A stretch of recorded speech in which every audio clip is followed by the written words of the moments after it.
Magandang araw po sa inyong lahat. Dustin Yu, naporma na ba kay Bianca Di Vera? Alamin po natin yan kung ano pa talagang namamagitan sa dalawa sa loob ng bahay ni Kuya.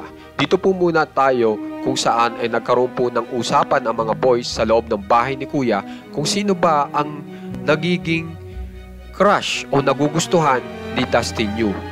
Alamin po natin yan. Kung mapapansin nyo, ang sinasabi dito ni Dustin Yu ay gusto niya ang personality nitong taong ito. Kaya curious siyang makilala ang taong ito. At ngayon po, kung mapapansin nyo, si Bianca na po ang kanilang napag-uusapan at kinikilig pa si Michael. At si Brent ay napaa na sinasabi ng mga boys na bagay silang dalawa.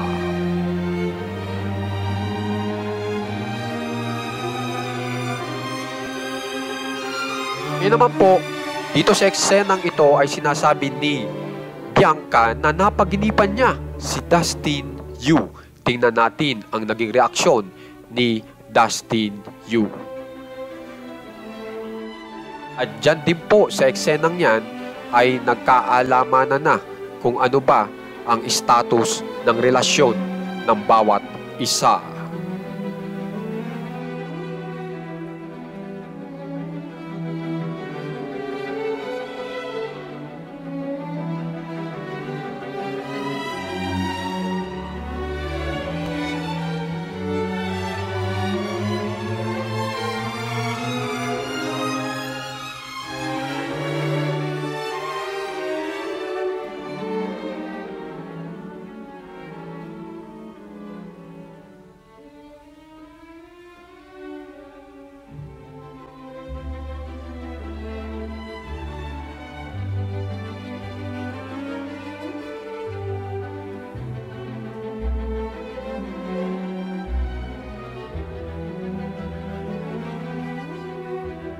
Ngayon naman po, ipakita ko sa inyo ang suporta ni Brent kay Dustin Yu kung saan ay lumayo po si Brent kay Bianca Di Vera noong nagkaroon po sila ng katuwaan.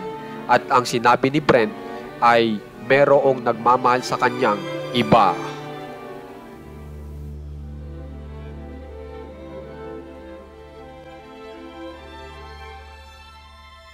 Okay, ngayon ipakita ko po sa inyo ang napakaganda pong eksenang ito kung saan ay ipinakita na ni Dustin Yu kung sino ang gusto niya. Panuurin po natin.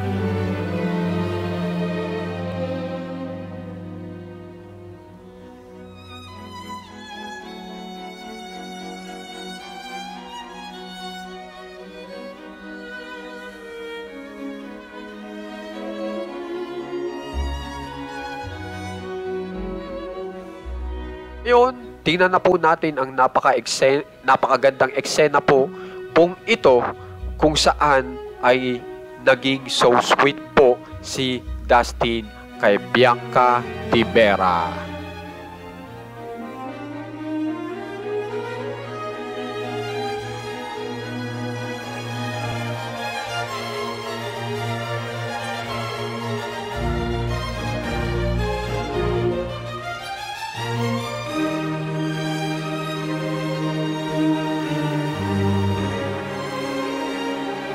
Yan naman po, kung gusto nyo pong malaman ang pinakabagong kaganapan sa loob ng bahay ni Kuya, subscribe lang po kayo sa ating channel na Juan Katawa. Maraming salamat po.